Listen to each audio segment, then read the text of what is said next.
genre.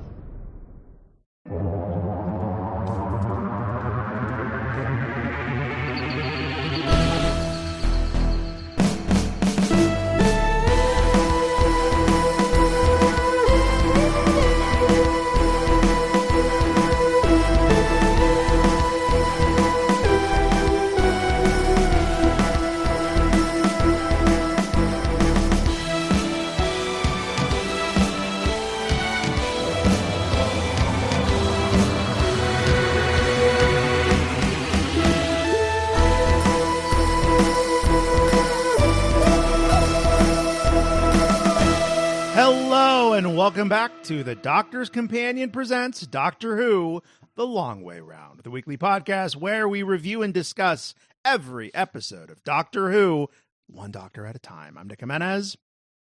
I'm Scott Corelli. And I'm Cass Fredrickson. Today on the show, we'll be discussing The Wheel in Space, the second Doctor's 14th story, and the first story to feature new companion Zoe. Come on down. Yeah, Zoe Harriet, played by actress Wendy Padbury. Padbury. So this is the crew, Nick, for the rest of the second Doctor era. Wow. That's fun. That's exciting. I really like Zoe. Yeah, this doesn't change. This is the crew. It doesn't change until he does. Exactly. And then, they're both presumably killed. I don't know. 3 just kills them both out of instinct. Ah, who are you? Gah, gah. Yeah, just snaps both their necks. It just leaves them to rot in that grass field. Oh my God. Who were those two? So The Wheel in Space, which aired 27th of April 1968 through June 1st 1968. It is 6 parts, only 2 of which exist. But boy, what a breath of fresh air the 2 that exist are when you're watching these. Boy, you ain't lying. Man. Those 2 episodes. So I don't know, we talked sort of like vaguely off mic about our kind of thoughts about this one. But like the reconstructions are a rough watch on this one. Yes. But I think like, man, there's something about those 2 that exist that if this story just existed in its entirety, I feel like you could just like mute this and throw it on in the background and it would just be like pop art, like it's just so like cool 60s sci-fi. I love the visual effects in this being hand drawn. Like that's so fun. Like the little like squiggly lines that the Cybermen have. Like, oh my God, that stuff is so cool. This is like visually, this is like the epitome of 60s Doctor Who to me. It's just like, because it's just so like, like pop art, retro sci-fi, like, but a little spooky. Yeah, a little spooky. I love it so much. But it's a shame about the story, which is fine, but needlessly complicated. And the reconstructions are a chore to get through, unfortunately. I don't know. After watching it, I think we were talking about this maybe in the last episode, how we were like, man, it's sad that this one isn't animated because it's like Zoe's first story and everything.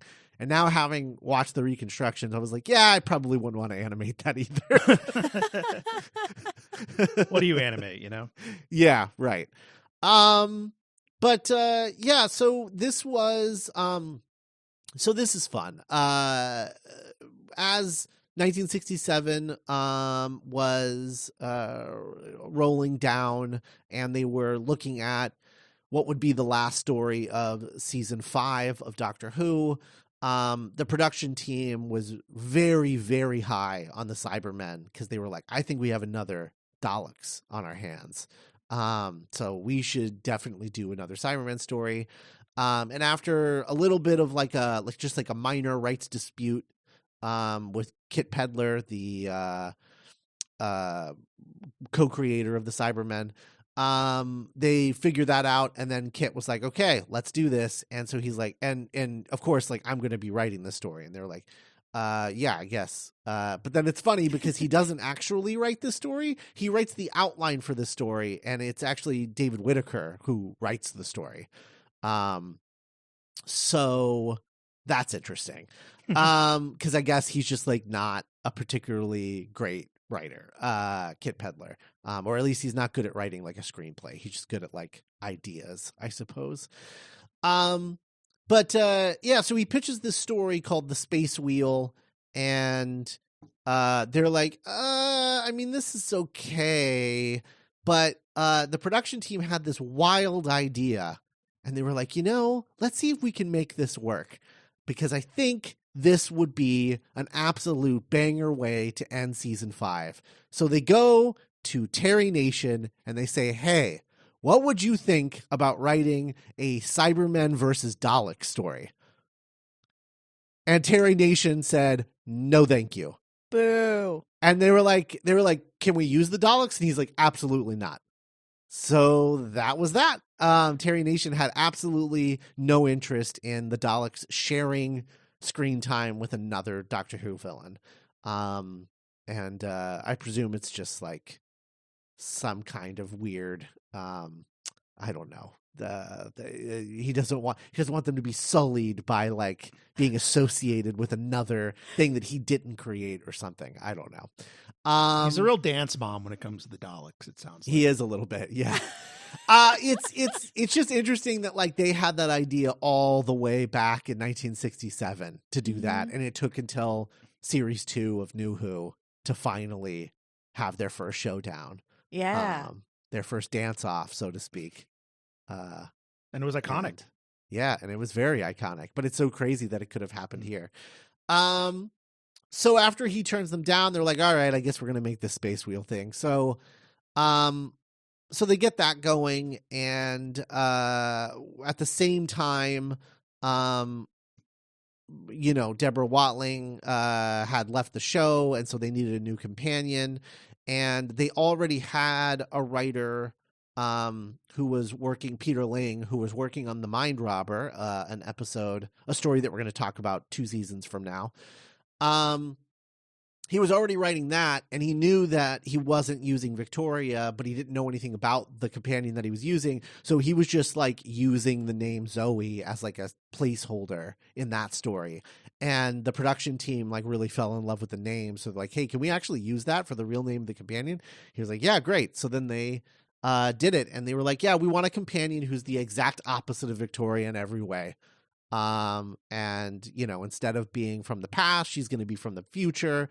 Instead of being a dumb medieval, whatever, she's going to be really smart and way, way smarter than Jamie, and constantly put him in his place intellectually.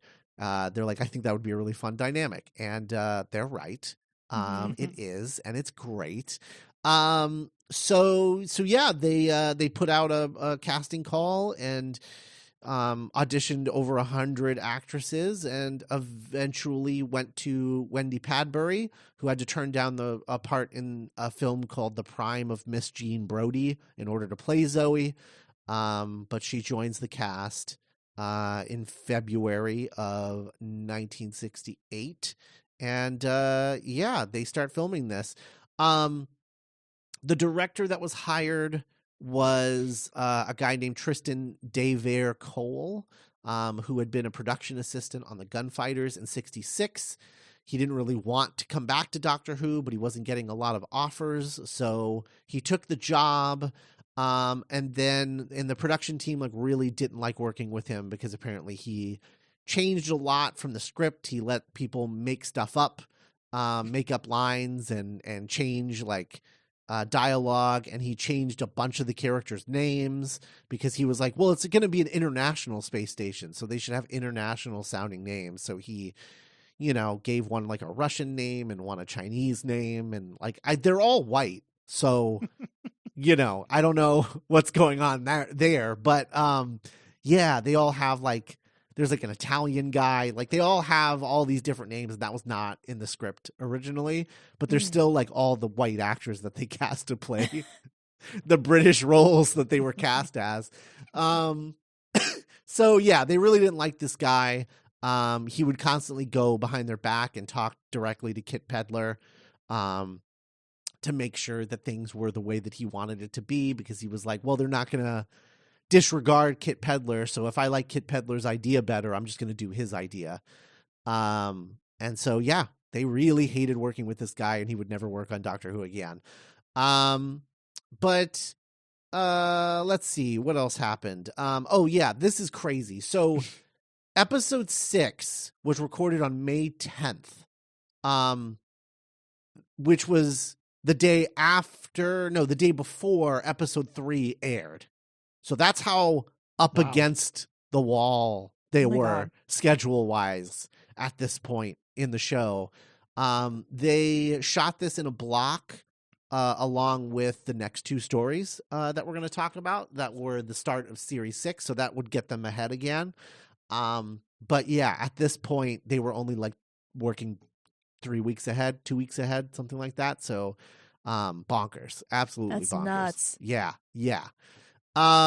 So yeah, pretty scary, but, yeah. And then somebody had the wild idea. They were like, season 5 is about to end. We really want to keep Doctor Who in the consciousness. What if we did something crazy, something no one has ever done before? What if we ran reruns during the period of time that new episodes weren't coming out? And people were like, what reruns? Why would anyone want to watch an episode again? What if they hadn't seen it the first time it broadcast? And everyone was like, interesting. I've never heard of this though before. No one's ever done this before. So maybe we build it into the story and we write ending.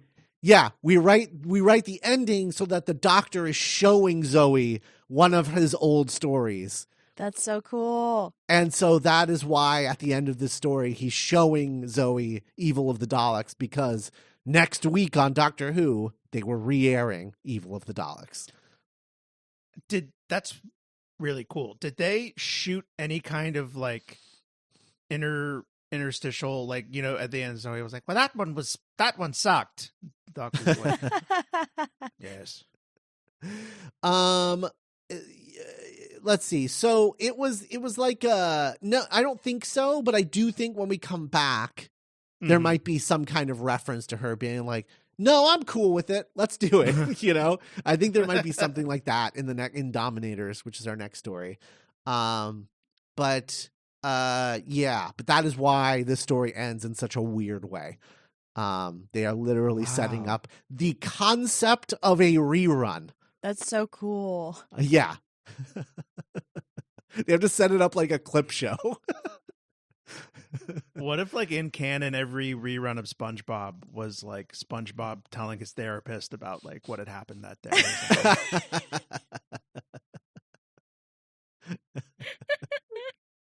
That's so funny. So yeah, that's The Wheel in Space. It's a story that is it's pretty boring in its current format, unfortunately. Do you guys agree with that assessment in general? Yes. This recon specifically is like rough. It didn't even have like the scrolling subtitles to tell you what was going on when people were like, "Wah!" like dying off screen. Right. And it is like it feels like very plot heavy. I actually like the way it's paced for a 6-parter. Even with the reconstruction, like, I don't know, there was something like really charming about it that I appreciated. Also, I love Cybermats, so that gets a boost in my mind because they're my favorite part of like Cyberman lore. But I think like the script is pretty good. Like, I liked the way that the scenes transitioned, where like a character would say something and then immediately like there was like an example, like someone asked a question and then like in another scene, like the question was answered like in a different conversation, which I thought was really clever. And that happens a couple times. But yeah, no, it's a shame that this doesn't exist because I really like Zoe. And I want to like see more of how she interacts and like bullies Jamie in the first episode where they hang out together. But I think if this wasn't a recon, I'd like it a lot more. Yeah. Nick? Yeah, largely echoing what both of you have said. Like I found it pretty, kind of. I kept thinking of the phrase like just another day at the office. Like we've seen these stories before, very recently, and it's. But those glimpses of the episode that we get in 3 and 6 proper, like Scott said, are so full of mood and ambience. Like you kind of want to just like put it on mute and sync it up with like a Radiohead album or something. It's like playing in the background of like a bar or something. Totally, like at a bar or like a band playing it on a projector as they're playing. Yeah, because it is just kind of groovy. Like I still wish they did the wavy like Professor X lines.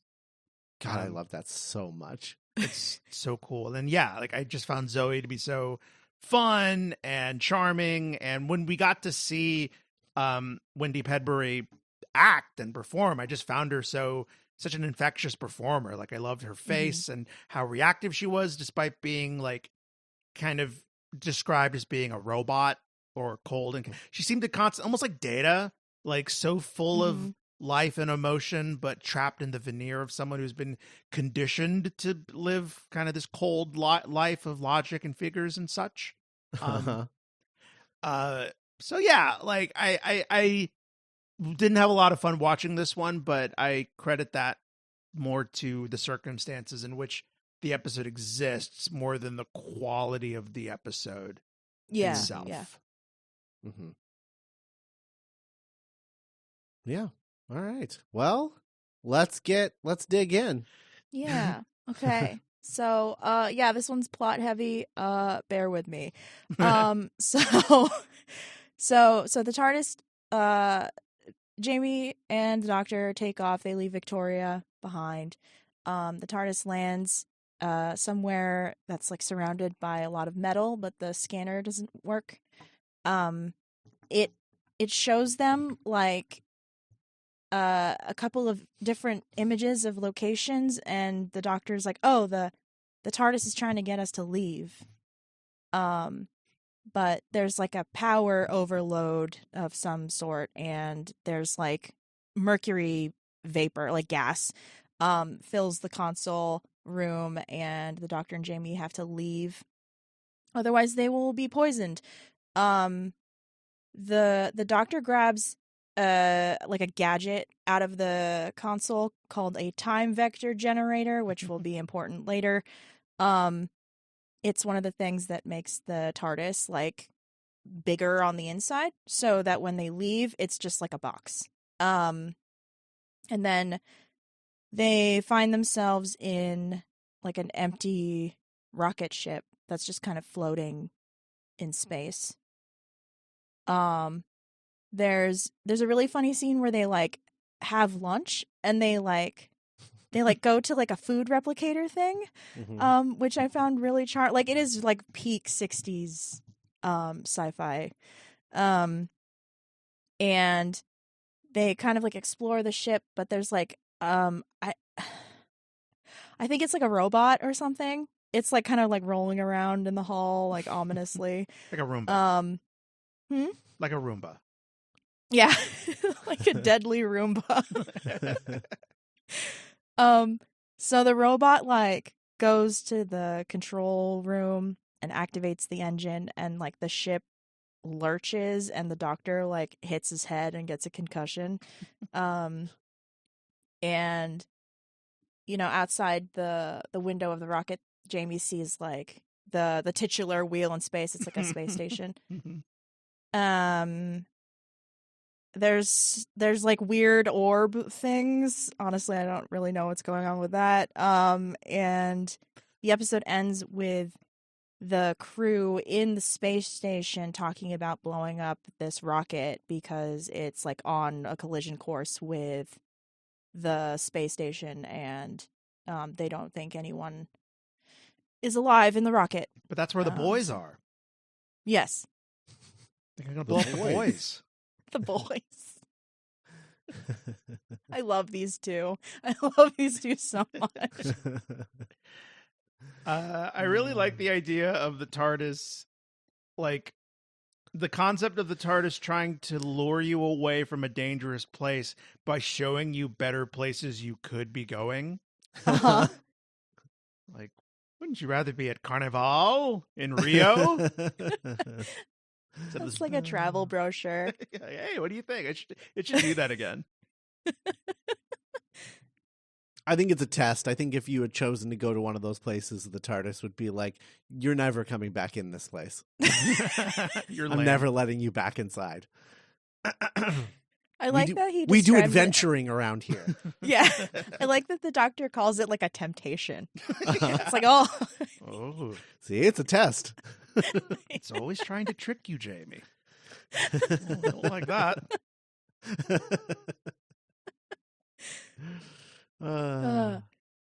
So episode 2, we're introduced to the crew. On the space station, there's my least favorite character archetype of white guy in charge. The controller. The controller. His name's Jarvis, which is pretty cool, but I guess, that's the only cool thing about him. And there's a medical doctor. She's cool. Her name's Gemma. Yeah, Gemma. There's also 2 crew members that are constantly flirting with each other every time they're on screen, and it's really, really cute. Oh, Tanya? Yeah, Tanya, and I think Leo, right? Leo, yeah. Leo has anime hair. Like it is perfectly coiffed, and it's this blonde, just the right length, and it's nuts. It is it's perfect. He's perfect hair. Spoilers, I guess. I mean, he ends up the captain. So he is the best anime boy protagonist. Yeah. I like Tanya. The actress, it's almost like she's not sure if she's supposed to or allowed to do an accent. Mm-hmm. So it's very light of I'm Tanya, but she's like, well, fuck, I don't want to get in trouble if I'm not supposed to. Yeah, right. It's She's vaguely Eastern European. Yeah, they just changed my last name to be Russian, so should I have an accent? I don't know. I think she does a pretty good job. No, yeah. for sure. Yeah, for someone who walked on set and they was told they were Russian now. Right, Yeah. by the director. Dr. Vershnikov, please. It's like an improv scene. I'm like, oh yeah, that's me.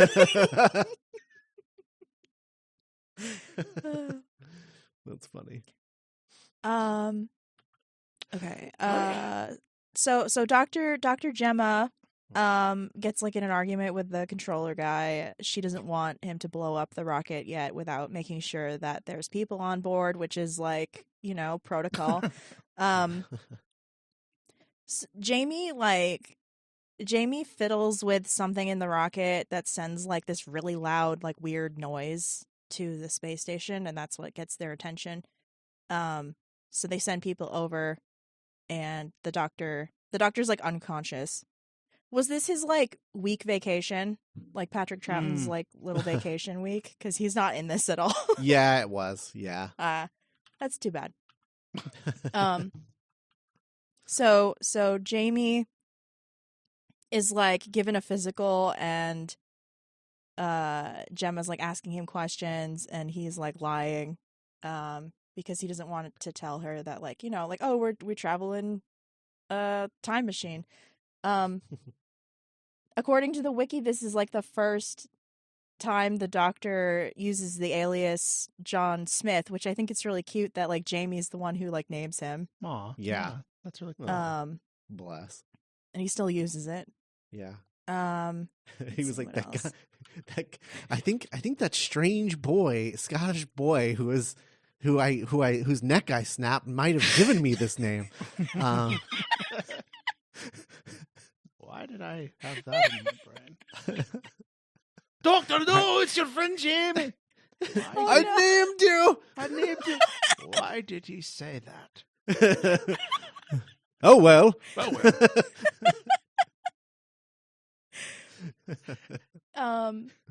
In this one, we're introduced to Zoe, and she like shows Jamie around the space station. I like their banter. Like Jamie is like really intimidated by her, but like doesn't because she's like 4 feet tall. I don't know. Like Zoe's really, really small. She's so petite. Tiny, tiny, tiny. And So he's just tiny. like, well, you know, what if you're smarter than me? Blah, blah, blah. You're still a stinky girl.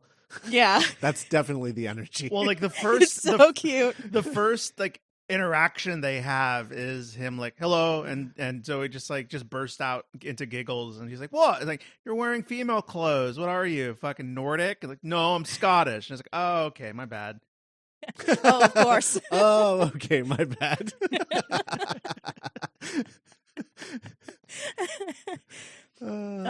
That's so funny. I'd forgotten that her like backstory was she's like brainwashed to be like a human computer. She's a mentat. Mhm. Yeah, Yeah. It's like really dark. it's pretty dark.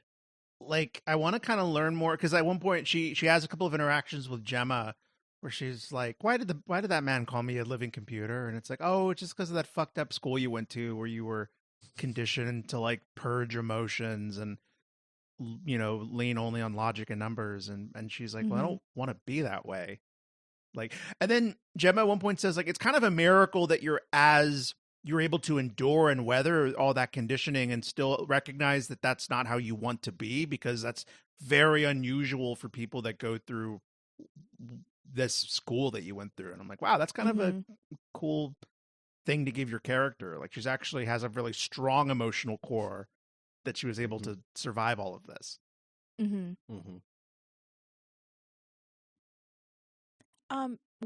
What year is this supposed? Like, how far into the future is this supposed to be? Do you know? That is a great question. Let Off the top. me look at this. 2079.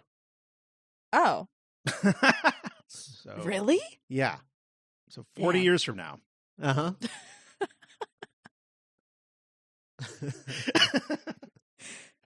Wow. Never mind. Because I was like, oh yeah, like 22 something, like, you know, like, because it's kind of like Star Trek, but like dystopic Star Trek. But that's crazy. 2079. Let's see. All three of us could technically maybe live long enough to see that date happen. Yeah, I mean, yeah, you're right. That's terrifying. Do you guys Yeah. remember that really old movie, Minecraft? With President Momoa?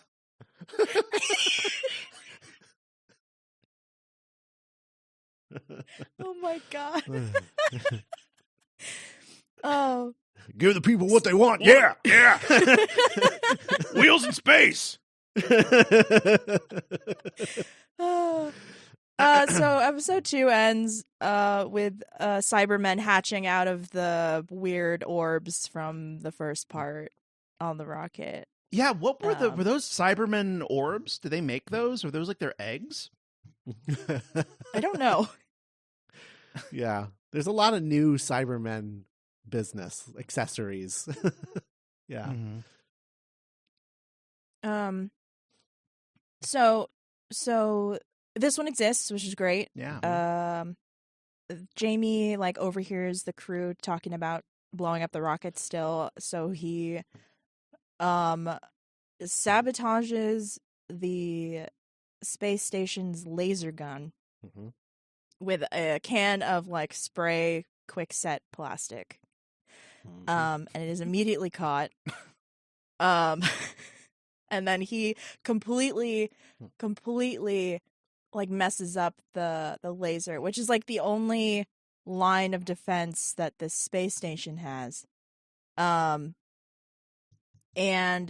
Zoe's doing her like math calculations, and there's like a nearby star that's going supernova, so it's gonna like send a bunch of asteroids to like over into the area where the space station is, but now they can't blow them up because Jamie ruined the laser. Thanks, Jamie. So one of the crew is like working on repairing it, and then he sees a Cyberman, which is like, it looks like a giant computer mouse with a little tail and like little frills, and it's my favorite fucking thing in the world. I love these things so much. And he's like, "Oh, what you doing, little fella?" And like so he like hides it.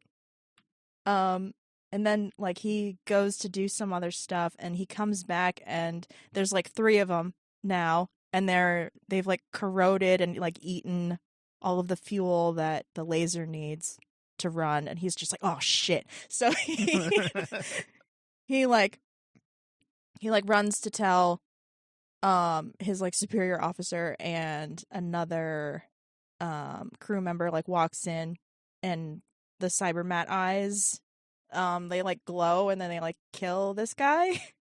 It's a very like Austin Powers death. Yes.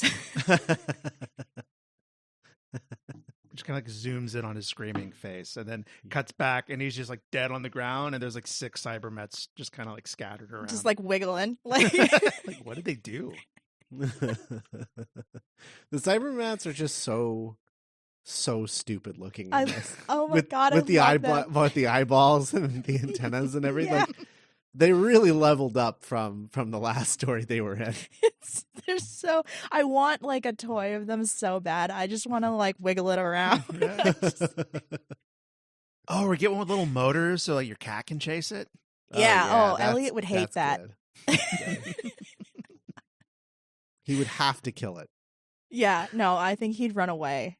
He would hate that so much. That thing is fucking dead. I'm killing it. I don't know what that is or why you brought it in here, but it's dead. Right. It's my enemy now. Wait, like what are they?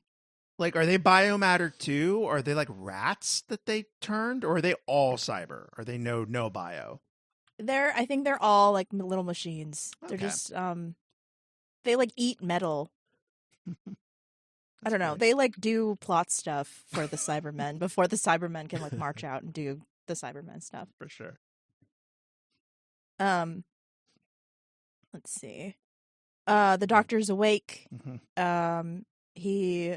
He gives Jamie shit for being like, "Oh, the doctor told me to protect the rockets, so I destroyed the laser." And he's just like, "What am I supposed to tell them?" Like and he meets Zoe and Gemma. They like, there's like I really like the conversation that he has with Zoe the first time he meets her, because she's like, "So how did you pilot the rocket?" And he like avoids her question, but like is also kind of just like, it feels like very much like a meeting of like 2 almost equals. Mm-hmm. Which is like a really cool dynamic to see, because Jamie's not that. And I like how impressed with Zoe the doctor is, just like from talking to her for like a couple minutes. Yeah, like she almost is doing like detective work. Yeah. Mm-hmm. And like, I don't remember if it's here or another conversation where Jamie is like, "Haha, you didn't have you found a question you didn't know the answer to," and Zoe is like, "Well, at least you didn't have the answer. That would have been awful." Yeah. And then the doctor does that like Steve Carell joyless laugh thing. Yeah. Pack Troughton's just like, and then it cuts.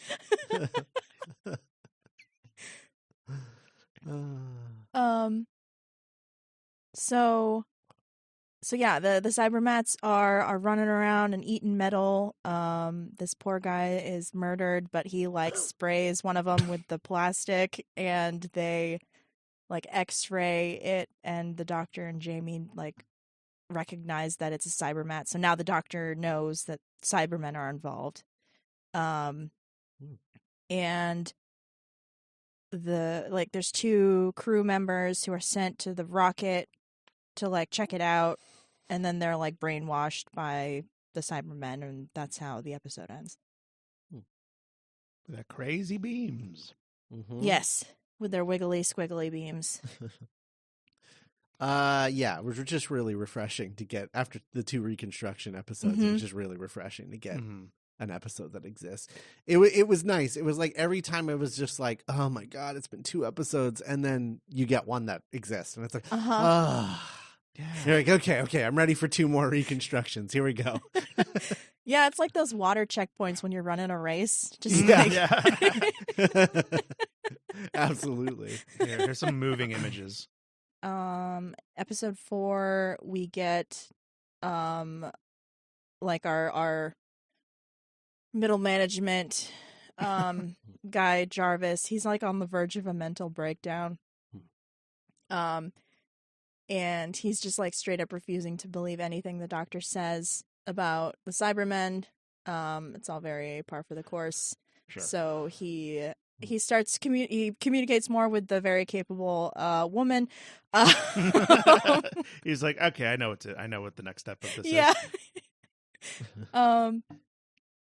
So the crew members that were sent over to the rocket say that they found a big old crate of the fuel that they need for the laser. So they're like, okay, bring it back. But there's actually like surprise Cybermen inside. There's a really cute scene where Zoe is like trying to record herself speaking into like a tape recorder to collect data, and Jamie doesn't understand how technology works, so he thinks that she's talking to herself and like keeps interrupting her. She's like, He's like, Jamie, oh my God, how are you doing that? you've ruined my recording for research. Yeah. He's such a dumbass. I love him. I love it. This is why they're the best team, because he's he is just like, he invented the himbo stereotype. Like, oh my God. he's just such a dumbass.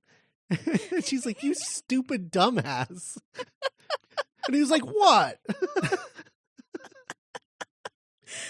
And it's like plays it back for him. And then at the end, she's like, oh, so I ruined that. And she's like, not really.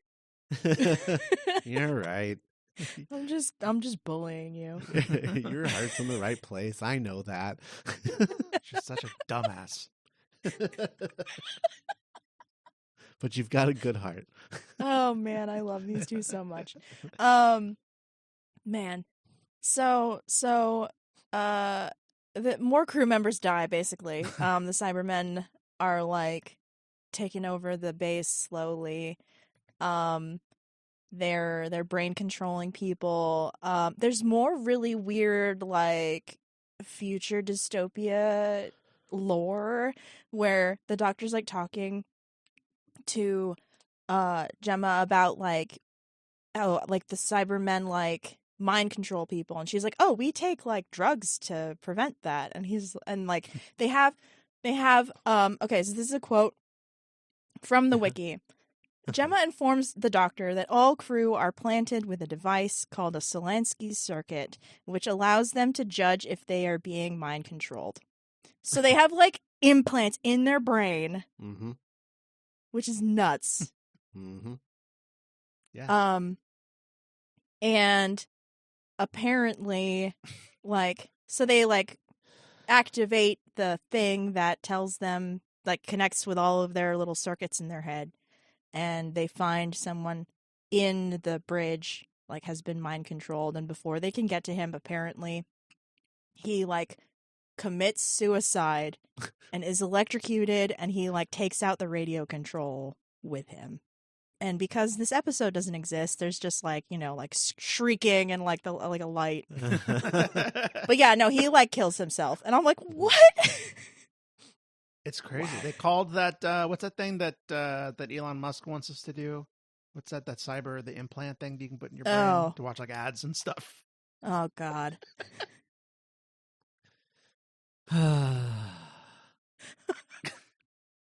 It's like, I don't know, it's like some cyberpunk shit. Yeah, that's true. Yeah. Some neuromancer shit. Yeah. It's some dystopian shit. It's what it is. Has Neuromancer ever come up on Doctor Who? Has there ever been like a William Gibson inspired episode? I don't think so. Not really. No. There was that one guy in that bank heist episode. Oh God, Time Heist. Yeah. There was that one guy that had like Yeah. a thing in his head, but like, so like I think there's like characters like that, but I don't think there's been like a whole like cyberpunk inspired Yeah. Doctor Who episode. We need a companion who's like a sexy Japanese hacker with like one arm, and her name's like Suzuki Heartbreak or something. I would watch the shit out of that. That's awesome. That's Anyway. the coolest shit I've ever heard. Anyway, put it on the board.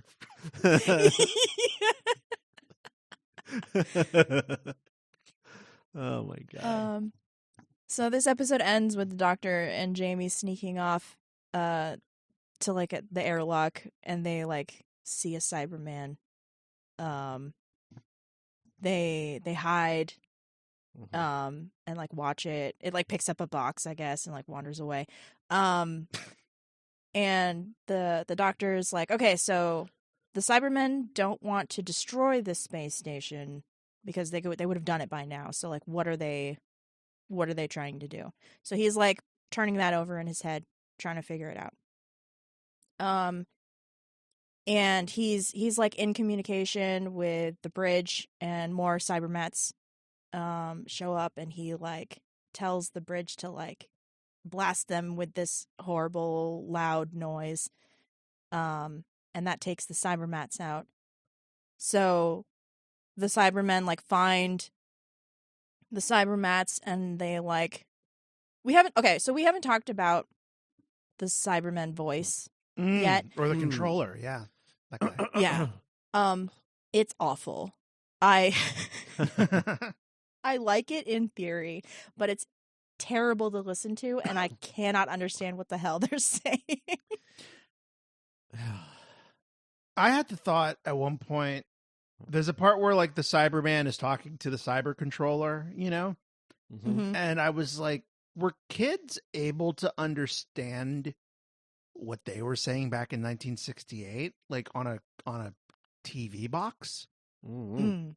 Because like I can't understand it through my laptop speakers, but I was like, you know, was the quality, you know how like when you watch like a newscast from like 2005 and it looks bad because the video is degraded, but like Right. we remember watching it in 2005, like, oh, I remember this happening and it looked crystal clear, you know? Right, Mhm. right. Yeah, maybe. Could be something like that. Apparently, in the script, the intention for the controller was that it was going to be like a, you know, Emperor Cyberman, and he was going to be like in a throne with a bunch of like cables and stuff. Dude. Yeah. It would have been looked really cool, and they were like, or we could just like make a prop, and so we don't have to hire somebody. And so that's what they did. That sucks. Classic. Yeah. They should bring that back, like an alien queen, but like a Cyberman. Yeah. I feel like they've done like Didn't they variations on do that. that? They definitely did it for the Daleks. Yeah, I mean they've tried everything to make Cybermen cool. Yeah, they really have. They really have.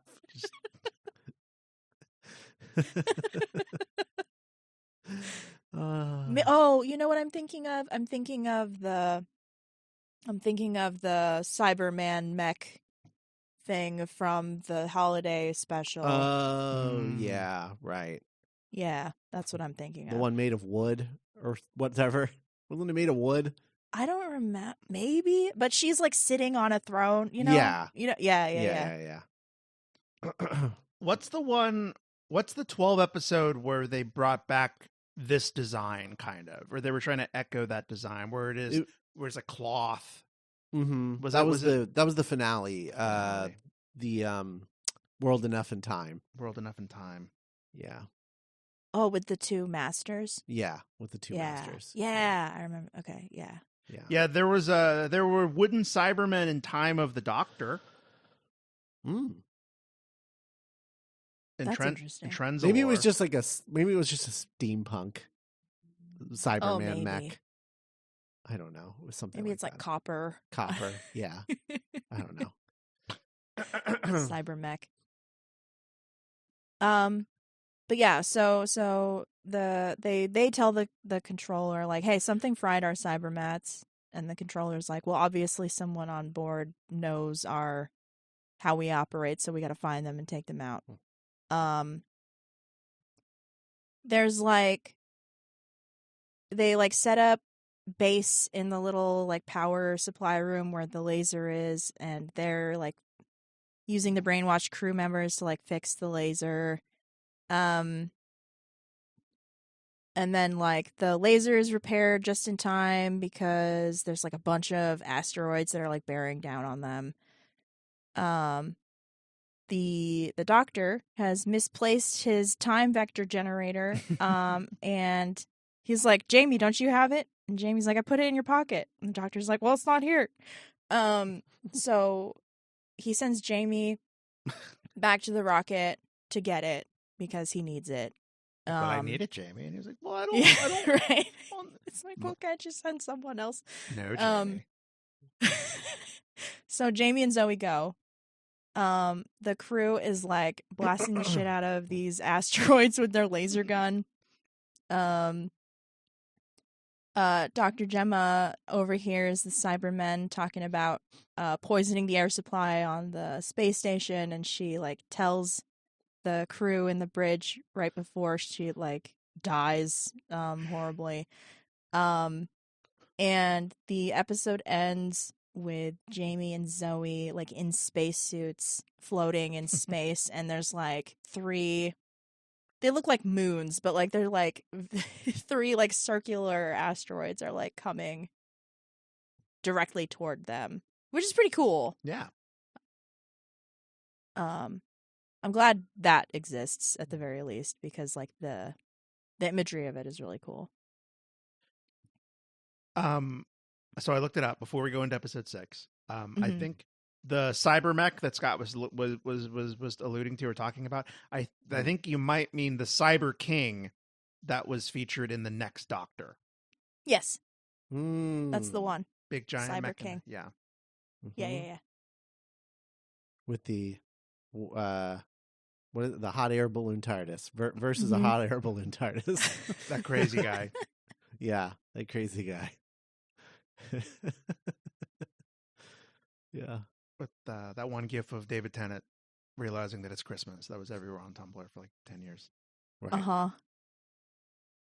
It's Christmas, isn't it? It's Christmas, isn't it? Doctor Who. Mm-hmm.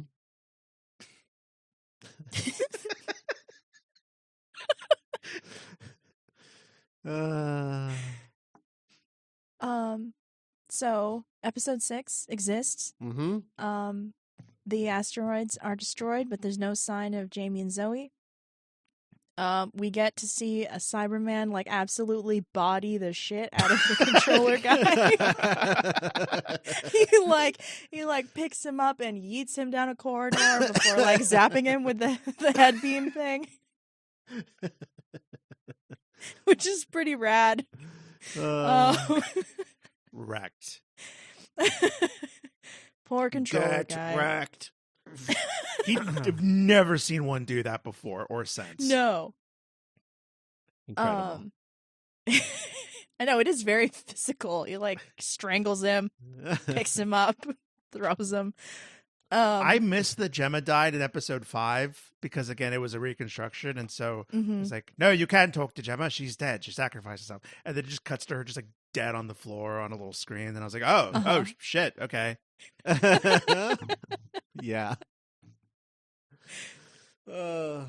I was like following along with the Wikipedia, like like while watching the reconstruction should've because done. I was just like, I have no idea what's going on. That's smart. I should have done that. I had to keep pausing it and being like, okay, I need to like sit here for a little bit and just like kind of like process. Yeah.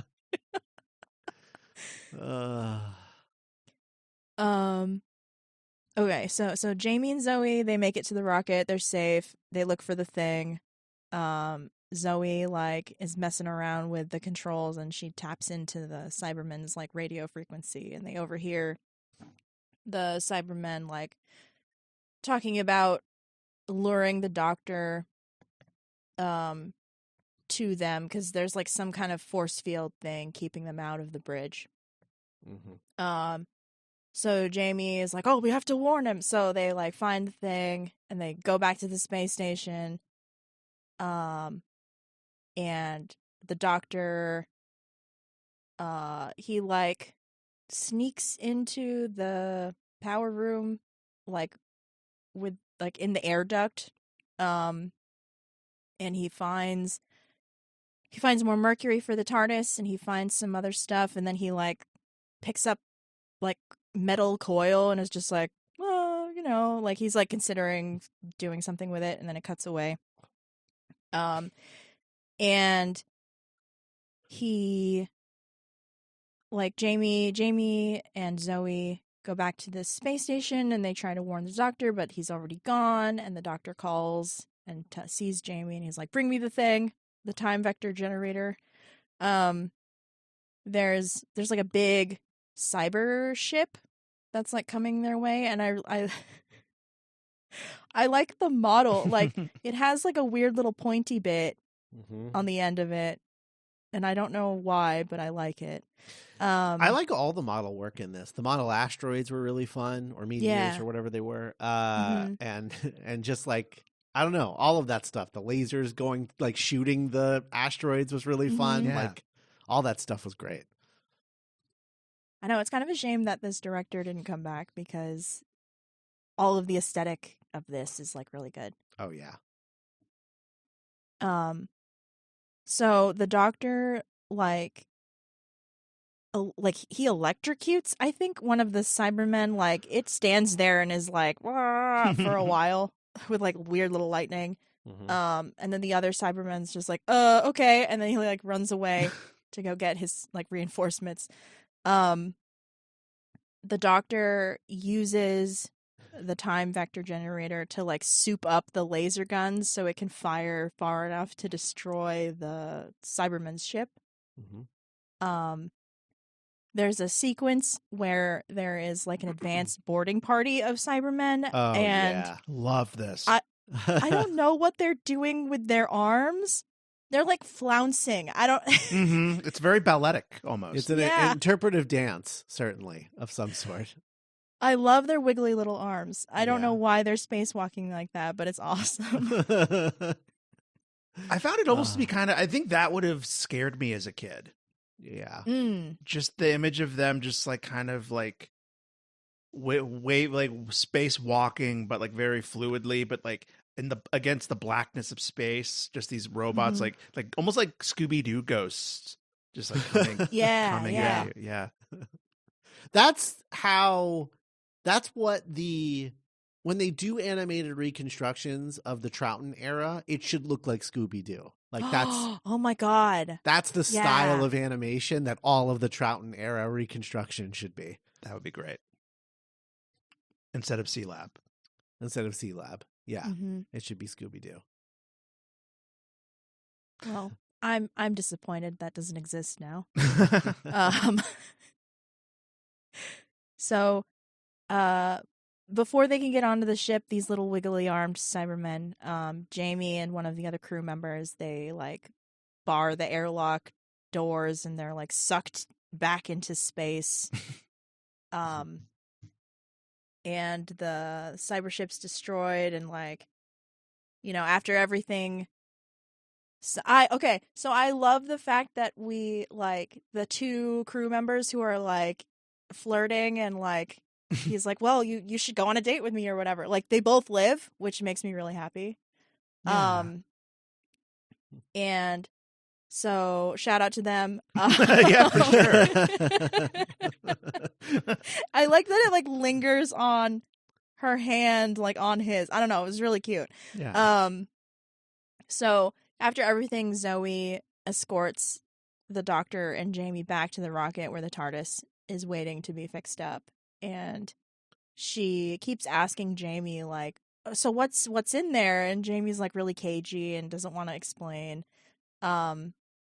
And so she sneaks on board, and then we get that scene where the Doctor like hooks up his brain to the monitor and is like, okay, well, Zoe, I'm going to show you the kind of shit that we deal with on the daily to make sure you actually want to come with us. You ever heard of the Daleks? No. Yeah. Well, strap in, motherfucker. Oh. She hides in a trunk.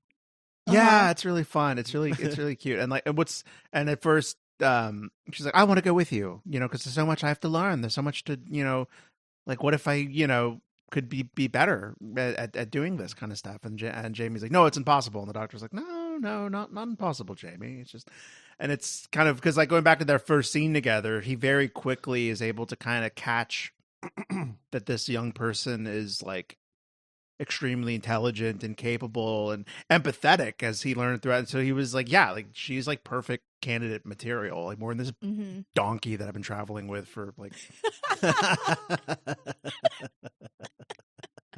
Scottish donkey. I've had this whole time. He will not leave. Affectionate.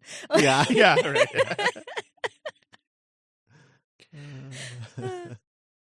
That's so funny. But yeah, that's the Ark in Space. Wheel in Space. Wheel in Space. Ark in Space is way better. Yeah, Ark in Space is way better, and we covered it a long time ago. Mm-hmm. That's the Wheel in Space. Yeah. I think it was in college when we did that one. Yeah. Wow. No, that can't be right. No. Have we been doing Long Way Around that whole time? I don't know. Maybe I don't know either. Maybe I have no idea. Who knows? Nick's like, I made it up. I don't know. That's bullshit. Wheel in Space. That's good. Next week, the Time Monster. Which, was bad. it will probably be another situation where Cass and I are like, oh, fuck this. And Nick is like, I don't know. I thought it was fine. That'd be cool. So Okay, there are moments where I'm like, no, this is pretty funny. It's not supposed to be funny. And there's like a very famous monologue, which is good. Oh. Really good. But other than that, it's just like, it's one of those typical 6-parters that should be 4 parts. Yes. It would be so much better as 4 parts, but it's just like, no, let's make this a chore to get through by making it 6 parts. So I don't know. Well, more on that next week. The Time Monster, the Third Doctor, Liz. Yeah. No, what's her name? Joe. Joe. Yeah, we got Joe. All right. Next week, we'll talk to you then. Bye, everybody.